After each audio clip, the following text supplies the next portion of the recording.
पाकिस्तान का सब कुछ बैन हो, पाकिस्तान से आने वाला सामान बैन हो, पाकिस्तान से मसाला आता है उसके बैन की मांग करने के लिए उस कंपनी में पहुंचे। देखिए संगठन के लोग,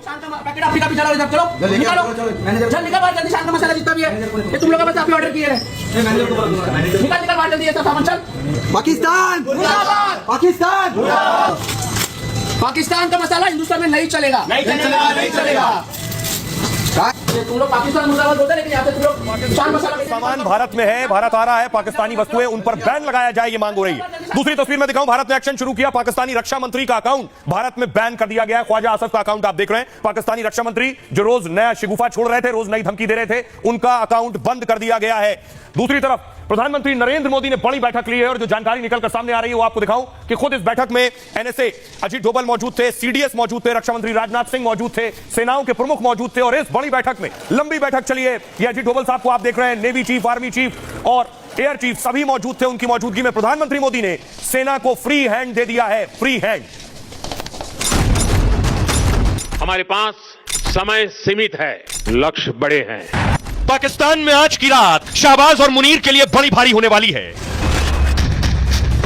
क्योंकि पहलगाम पर हमले पर अब मोदी ने सेना को खुली छूट दे दी है। बेगुनाहों के कत्ल को लेकर सेना ने पाकिस्तान में सभी टारगेट सेट कर लिए हैं। अब किसी भी वक्त भारतीय सेना बड़े ऑपरेशन की शुरुआत कर सकती है। मोदी के फैसले से इस्लामाबाद और रावलपिंडी तक दहशत का माहौल है। जंग लगे टैंकों को लेकर निकली शाहबाज की फौज में भी अब भारत का खौफ छा गया है। टारगेट और समय अब जल्द ही तय हो जाएगा। आतंकवाद पर ऑपरेशन ऑल आउट की तैयारी है।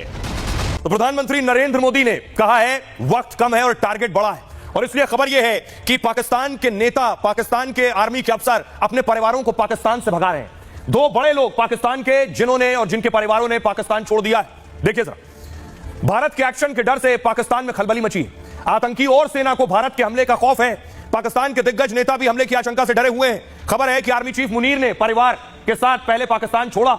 मुनीर ने पाकिस्तान से अपने परिवार को दूसरे देश में शिफ्ट कर दिया। बिलावल भुट्टो का परिवार भी पाकिस्तान से गायब हो गया। पीपीपी के अध्यक्ष बिलावल का परिवार सुरक्षित जगह पहुंच गया। बिलावल के परिवार के कनाडा भागने की खबर। सिंधु समझौता सस्पेंड होने पर बिलावल ने धमकी दी थी, पानी रोका गया तो खून की नदियां बहेंगी। लेकिन पाकिस्तान छोड़ने वालों की लिस्ट में सबसे आगे भुट्टो के परिवार के पास पाक छोड़ने से खौफ साफ दिख रहा है परिवार पर। दूसरी तरफ मुनीर ने हमले से पहले भारत के खिलाफ जहर उगला था। पहलगाम हमले की साजिश में आर्मी चीफ मुनीर का हाथ है, और अब भारत के एक्शन के बाद मुनीर पाकिस्तान में खुद लापता हो गए। मुनीर ने अपने परिवार को पाकिस्तान से बाहर भेज दिया है। प्राइवेट एयरक्राफ्ट से विदेश भागा है मुनीर का परिवार, खबर यह मिल रही है। मुनीर ने अपनी पत्नी और बच्चों को विदेश भेज दिया है। परिवार को ब्रिटेन और न्यू जर्सी भेजने का दावा किया जा रहा है। पाक आर्मी के दूसरे अफसरों ने भी अपने अपने परिवारों को विदेश भेज दिया है। खुद मुनीर के रावलपिंडी के बंकर में छिपने का दावा है, और पाकिस्तान की सेना में इस्तीफों की भी झड़ी लग गई है। इस स्थिति में आइए अब आपको सुनवाता हूं, खुद पाकिस्तान के रक्षा मंत्री मान रहे हैं कि भारत कुछ बड़ा करने वाला है। सुनिए। हमारे पास रिपोर्ट्स हैं कि इंडिया वाले जो हैं वो आईईडीज और इस किस्म के जो वेपन्स हैं या डिवाइसेस जो हैं वो डिस्ट्रीब्यूट कर रहे हैं, और वो डिस्ट्रीब्यूट कर रहे हैं तालिबान को, टीटीपी को, और दूसरा इसको बीएलए को, कि वो they should go deep into Pakistan. तो उनका ख्याल है कि तालिबान जो है they are operating on the border districts of KP, और इसी तरह वो भी जो है मुख्तलिफ जगहों पे जहाँ पे उनकी रीच आसानी है। तो they want to strike at the heart of the country, यानी मेन सिटीज जो है, कराची है, पेशावर है, लाहौर है, इस तरह। ये हमारे पास जो है बिल्कुल वेरीफाइड इंटेलिजेंस रिपोर्ट्स हैं, और उनकी गवर्नमेंट जो है ये चीजें जो है ना ये सारा कुछ सामान जो है ना प्रोवाइड कर रही है। तो ये इस किस्म का फिर कोई ड्रामा करना चाहते हैं, लेकिन वी विल रिएक्ट बिल्कुल हम जितनी फोर्स वो इस्तेमाल करेंगे फिर उससे कुछ 10-20% ज्यादा ही हम इस्तेमाल करेंगे। तो ख्वाजा आसिफ ये मान रहे हैं कि भारत कुछ करने वाला है। दूसरी तरफ मुनीर का हाथ है इसमें, क्योंकि मुनीर खुद बंकर में छिप गया है और परिवार को विदेश भेज दिया। क्योंकि मुनीर के साथ ये जो देख रहे हैं आतंकी, इसका नाम है मूसा। यही आतंकी पहलगाम अटैक में आया था। इसका मुनीर से ताल्लुक क्या है मैं आपको बताऊंगा। पहले इसकी अगली तस्वीर देखिए। ये आप देख रहे हैं, ये जो चौथा आतंकी है, इन 4 आतंकियों में चौथा पाकिस्तानी सेना में रह चुका है और पहलगाम में अटैक किया है। 28 भारतीयों को मारने में इसका हाथ है। ये खुद पहलगाम हमले में था। अगली तस्वीर देखिए। ये आप देख रहे हैं, बाकायदा आतंकियों ने रेकी की है। ये हमले से कुछ रोज पहले की तस्वीर है। पीछे आपको 2 शख्स जो जाते नजर आ रहे हैं, ये दोनों आतंकी हैं। बताया जा रहा है ये पहले पहलगाम गए। पहलगाम में कहां टूरिस्ट आ रहे हैं, कहां कहां मौजूद होते हैं, टूरिस्ट क्या कर रहे होते हैं, इसकी रेकी की है इन लोगों ने पहलगाम में घूमकर। ये कुछ वक्त पहले किसी ने वीडियो बनाया जो पहलगाम में था। बाद में जांच एजेंसियों ने जांच की तो दावा किया कि ये 2 आतंकी रेकी करके गए थे। अगली तस्वीर में आपको दिखाऊं, बाकायदा एक चैट ग्रुप सामने आया है। उसमें लगभग 100 से ज्यादा लोग ग्रुप में जुड़े हुए हैं। देखिए उस ग्रुप में क्या बातचीत हो रही है। उस ग्रुप में एक शख्स लिख रहा है आई नीड गन्स। उसका देखिए नाम है जैश, यानी बंदूक की जरूरत है। और वो सवाल पूछ रहा है कौन मुहैया करा सकता है। आपको बताऊं ये मूसा कौन है, मूसा का ताल्लुक मुनीर से क्या है। मूसा को एजेंसियां तलाश रही हैं, ज्यादा दूर नहीं भागा है, पहलगाम की पहाड़ियों में ही। पाकिस्तानी सेना से जुड़े आतंकी के तार, टूरिस्ट की हत्या करने वाले मास्टरमाइंड की पहचान हुई। आतंकी हाशिम मूसा हमले का मास्टरमाइंड है, लश्कर तैयबा का खुखार आतंकी है। हाशिम मूसा, जम्मू कश्मीर पुलिस ने इस पर 20 लाख का इनाम रखा है। पाकिस्तानी आर्मी में पूर्व पैरा कमांडो रह चुका है। मूसा के पास कई अत्याधुनिक हथियार थे। लश्कर तैयबा के साथ मिलकर यह काम करता है और सीधे हाफिज सईद से ऑर्डर लेता है। गांदरबल आतंकी हमले में शामिल था ये। मूसा एसएसजी से कमांडो ट्रेनिंग ले चुका है।